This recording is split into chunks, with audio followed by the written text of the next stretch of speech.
Bonjour Annie, voilà, je suis aujourd'hui, bonjour ou bonsoir selon l'heure à laquelle vous êtes en train de nous suivre, parce que ici en Europe, il est 17 heures et en Guadeloupe, où se trouve Annie Babu, il est 11 heures du matin. Voilà, alors donc c'est avec un immense plaisir, une joie et un grand honneur qu'aujourd'hui je reçois mon amie depuis de longues dates, Annie Babu, qui est une femme extraordinaire, sinon ça ne serait pas mon amie, bien sûr. Et donc elle vient de... Pourquoi est-ce que nous allons faire cette rencontre? C'est parce qu'elle vient de publier son dernier livre qui s'appelle Concerto d'une femme libre et engagée. Et ce très beau livre qui vient de sortir, que vous pouvez trouver déjà, vous pouvez le commander dans votre librairie habituelle, dans tous les pays francophones. Si vous ne le trouvez pas dans la vitrine, eh bien, commandez-le. Votre libraire vous le fera arriver dans sa librairie. Vous pouvez bien sûr le commander sur les réseaux sociaux, sur Amazon, là où vous vous sentez plus à l'aise. Bien. La version e-book sortira seulement au mois de septembre.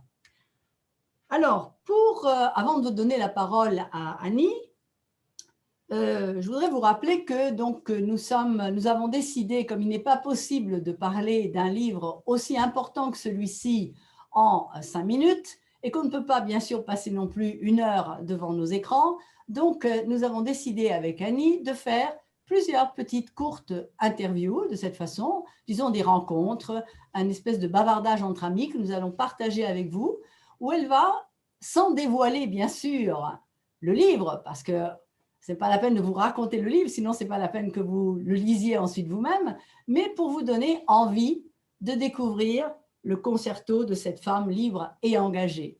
Parce qu'avant de lui donner la parole, je voudrais vous dire que Annie a fait 1 million de choses dans son existence. Elle a été infirmière professionnelle, elle a été assistante sociale, elle s'est occupée des usagers, elle s'en occupe encore aujourd'hui. Elle a fait énormément de choses et nous n'allons pas rentrer dans les détails maintenant. Donc, nous allons faire de petites interventions d'une quinzaine de minutes et puis, je vous dirai, la semaine prochaine, on se remettra d'accord et on continuera ce petit voyage pour essayer de comprendre, de participer à ce concerto de cette femme libre et engagée. Alors, Annie Babu, bonjour, grand bienvenue ici. Et puis, je voudrais donc, la première question que je voudrais te poser, en espérant bien sûr que notre connexion Internet fonctionne bien, parce que ce n'est pas toujours très facile entre là où tu te trouves et là où je me trouve. Euh, la première question que j'aurais te poser d'abord, c'est quel temps fait-il en Guadeloupe? Et puis la deuxième question plus importante, c'est quelles sont les raisons profondes, les motivations qui t'ont poussé à écrire un livre qui est en fait l'histoire de ta vie. Voilà. Alors, à toi la parole. Bonjour, chère amie Amanda. Quel honneur tu me fais de me donner la parole pour pouvoir parler de mon livre. Alors, tu vois, tu m'as posé 2 questions auxquelles je vais répondre très rapidement. Le temps qu'il fait, en Guadeloupe, il fait toujours beau. Après une grosse averse qui ravive les couleurs, la Guadeloupe est un paradis. Et comme je le dis souvent d'ailleurs dans mon livre, je vis au paradis. La deuxième question, beaucoup plus précise, c'est pourquoi j'ai voulu écrire ce livre. Je dois dire que je me suis souvent posé des questions, surtout depuis qu'il est sorti. Pourquoi j'ai voulu écrire ce livre? C'est que j'ai eu une vie, allez, comme beaucoup de personnes d'ailleurs, mais moi particulièrement, allez, je vais dire hachurée, éclatée, dispersée. Alors, éclatée au niveau géographique, j'ai habité beaucoup de pays étrangers, dont l'Arabie, l'Angola. J'ai habité, je crois, presque tous les départements de métropole de France. Et je suis depuis 18 ans en Guadeloupe, où là, enfin, je me suis posée. Mais pourquoi écrire un livre à 80 ans, bientôt 80 ans? C'est que ma vie, elle a été dispersée, éclatée aussi au niveau personnel. Là, je parlais des lieux, mais au niveau personnel, j'ai vécu avec plusieurs hommes, j'ai vécu plusieurs amours. Dans ces amours, il y a eu la vie, il y a eu l'amour, il y a eu la mort, différentes façons de mourir. Et aussi, je le dis après, parce que de grands engagements professionnels, la médiation, de grands engagements militants, c'est-à-dire comme je suis une combattante et comme souvent Amanda me nomme une guerrière. Une guerrière, je me suis battue comme beaucoup de femmes pour que les femmes aient des libertés. Liberté de la contraception à l'époque, l'avortement, les questions autour de l'homoparentalité aussi. Annie, on ne va pas rentrer tout de suite dans les détails. Hein? J'en ai trop dit. Alors, oubliez tout ça, on y reviendra. Voilà. Mais en tous les cas, de nombreux sujets qui peuvent intéresser, je pense, beaucoup de personnes. Voilà. Alors, une chose quand même que je voudrais préciser, parce que peut-être quelques-uns parmi vous ne connaissent pas Annie.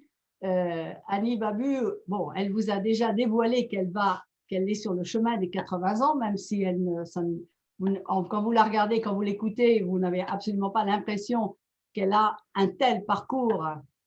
Si disons si nous pouvons admettre que le chiffre 80 représente quelque chose, ce que ça représente un trésor d'expérience, d'activité, de dons, d'échanges.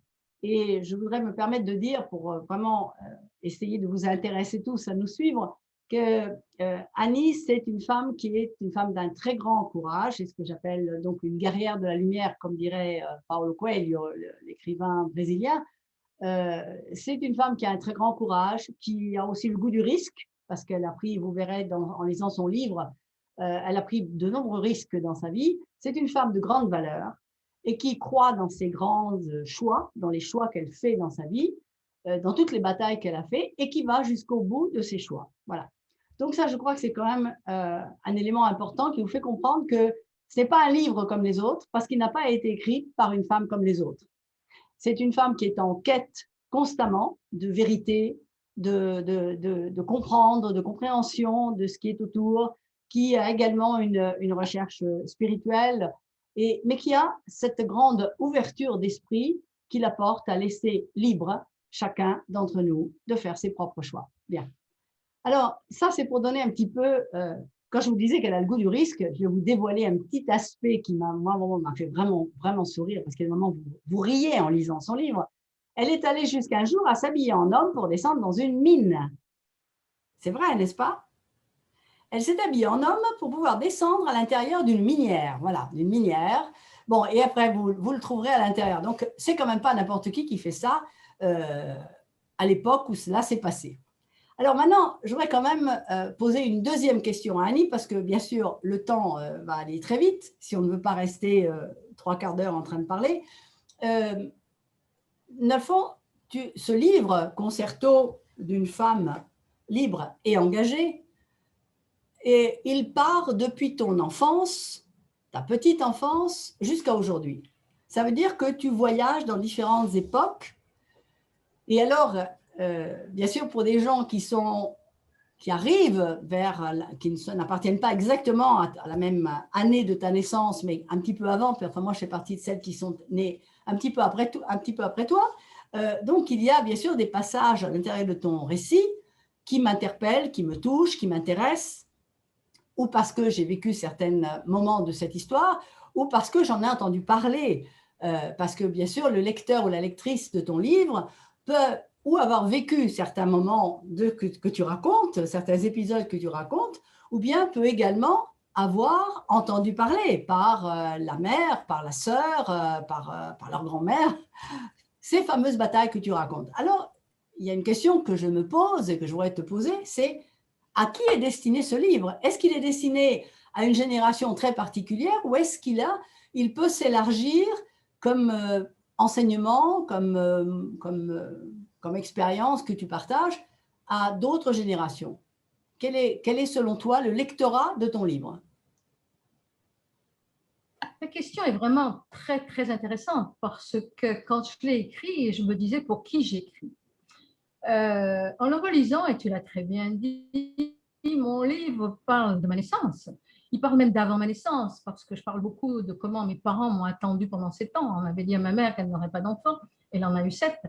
Donc, toutes ces questions que les femmes se posent sur pourquoi un enfant n'arrive pas, donc des femmes qui s'intéressent à devenir mère. Mon enfance aussi, je parle de tout ce que j'ai rencontré avec ma grand-mère. Alors, quel public? À la fois des personnes jeunes, une de mes lectrices de 30 ans m'a dit, j'ai eu l'impression de lire une histoire, une leçon d'histoire amenée par une femme de 80 ans où j'ai découvert ce que me racontait ma mère et que je ne comprenais pas toujours. Donc, ça peut être par rapport à des personnes assez jeunes. Mes petits-enfants m'ont dit aussi qu'ils avaient découvert, comme tu le dis, des histoires qu'on leur racontait, mais là, c'est raconté par leur grand-mère. Donc, le public peut aller vraiment de personnes, d'hommes ou de femmes très jeunes qui ont envie de se poser des questions sur ce qu'ont vécu leur mère, leur grand-mère. Ça peut être aussi un public plus âgé, un public plus âgé qui s'interpelle, qui se pose des questions par rapport à sa fin de vie et qui, je donne des outils, par exemple, comment rédiger ses directives anticipées. Je parle aussi de ma conception de la mort, parce que la mort, je n'en ai plus peur, je l'ai rencontrée plusieurs fois. Donc, mon livre, je pense vraiment, peut être lu par un public très, très divers qui se pose des questions sur la vie, l'amour et la mort, et comment on traverse tous ces aspects-là, quel que soit notre âge, ce livre peut intéresser. Bien, alors Annie, nous en sommes déjà à 13 minutes, donc je voudrais qu'en les 2 minutes qui nous restent pour arriver à respecter le temps que nous sommes octroyés, toi et moi, je voudrais d'une part dire que le prochain rendez-vous que nous allons faire, nous allons essayer justement de parler de la libération des femmes, des droits des femmes, mais pas dans un système théorique, disons, mais plutôt pour essayer de comprendre à travers ton histoire personnelle, quels ont été, selon les époques, les objectifs que les femmes s'étaient proposés. Certaines n'étaient pas des objectifs, c'était des choses qui étaient subies, parce que bien sûr, toi, tu es devenue une actrice de ta propre libération, mais bien sûr, tu avais également ton poids, le poids de ton passé, le poids de ton éducation, le poids de la société, le poids de ce que t'avait enseigné ta mère ou ta grand-mère, comme ce qu'était une femme à l'époque. Alors, comment est-ce qu'en fin de compte, ce parcours que tu as fait peut aider aussi d'autres femmes aujourd'hui qui se posent toujours des mêmes questions ou qui ont encore les mêmes situations de domination, souvent, qui sont imposées toujours par la famille, par le rapport à l'homme, au masculin, et par aussi peut-être aussi le rapport à une forme de société ou une forme de religion. Voilà, donc je crois que la prochaine rencontre, on va y réfléchir, toi et moi, pour surtout ne toujours rester par rapport à ton expérience, sans pour cela dévoiler le contenu du livre. Ce que je tiens vraiment à ce que... parce que le risque quand on parle d'un livre, c'est qu'on commence à raconter. Vous savez, c'est comme quand on lit un commentaire sur Amazon et puis on dit, mais alors c'est pas la peine, pourquoi est-ce que la personne qui l'a lu te raconte le livre? On n'a pas besoin du résumé du livre, parce que sinon, non, on a besoin de savoir en quoi est-ce que ce livre touche, peut vous apporter quelque chose. Alors, peut-être comme mot de la fin, bien, je voudrais laisser le mot de la fin à Annie et j'avais peut-être envie que en 1 minute, hein, parce que sinon on va déborder, en 1 minute peut-être, tu nous parles de quelque chose d'important qui est ce mandala. Ce mandala, comment présente-t-il et qui l'a fait? En 1 minute, Annie, 1 minute. Alors, ce mandala a été fait par mon petit-fils, Victor, qui est un artiste. Et j'avais vu d'autres mandalas. Et un jour, je lui ai dit, je voudrais écrire un livre sur les 3 thèmes, la vie, l'amour, la mort. Et peux-tu me proposer un de tes magnifiques dessins? Voilà, donc il m'a fait ce superbe mandala qui est très bien expliqué aussi. Je lui ai demandé de me l'expliquer avec des mots. Et vous trouverez dans le livre les explications qu'il m'ont données, qui m'ont fait dire que mon petit-fils avait bien compris ce que je voulais mettre dans le livre. Donc, le mandala, c'est mon petit-fils Victor et je le remercie encore pour ce qu'il a fait pour moi. Bien, eh bien, nous sommes arrivés à la fin de ce premier épisode de la rencontre avec notre autrice d'aujourd'hui, qui est donc cette femme libre et engagée, pour ce magnifique livre que je vous recommande, parce que vous avez le droit de vous le procurer avant la prochaine interview que nous allons faire à la prochaine rencontre. Hein, et donc, je vous donne rendez-vous en Guadeloupe, puisque nous ne pourrons pas nous y rendre directement, mais enfin par l'intermédiaire d'Annie. Eh bien, nous avons prochainement, donc je pense dans la semaine prochaine, nous ferons une autre rencontre sur le thème de la femme et sa liberté, sa recherche de liberté. Alors, merci Annie. Le mot de la fin, c'est à toi. Le mot de la fin, c'est que je vais donner envie aux gens, aux personnes qui t'écoutent, qui nous écoutent, parce que je voudrais parler d'un thème qui, je sais, n'est pas un thème facile, qui est aussi la fidélité. Qu'est-ce que c'est être fidèle? Peut-on être fidèle à plusieurs? C'est des questions que je me suis beaucoup posées et que j'ai vécues dans ma propre vie. Donc, je vous invite à nous retrouver avec Amanda aussi sur ce sujet-là, tout simplement pour échanger entre femmes, pourquoi pas entre hommes aussi.